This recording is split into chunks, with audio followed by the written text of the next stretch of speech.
estudyante, hindi ako pumapayag na dagdag 2 taon sa pag-aaral. Kasi ang bansang Pilipinas ay marami pang kinaharap na pagsubok o problema. Isa na nga rito ang edukasyon.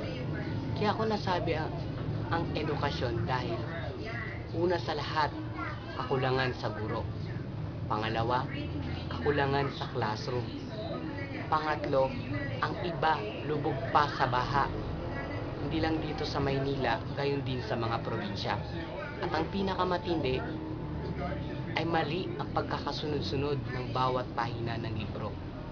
At sinasabi pa nila na mali ang mga detalyeng nakalagay dito.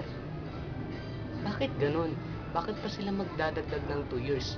Kung matindi naman ang problema sa edukasyon. Alam kong kulang ang budget ng DepEd at alam din nila iyan. Kaya bakit pa sila magdadagdag? Kung ako sa kanila, bakit hindi muna nila pagtuunan ng pansin itong problema, bago sila magdagdag? Kasi kapag nagdagdag lang sila, lalo lang lalaki ang problema sa edukasyon. Tapusin muna nila ang problema rito. Pag nagawa na nila, saka sila magdagdag. At yan, gaganda ang edukasyon kung pagtutuunan nila ng pansin ang mga kakulangan ito.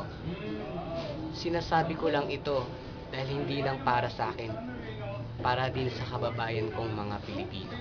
Maraming salamat po.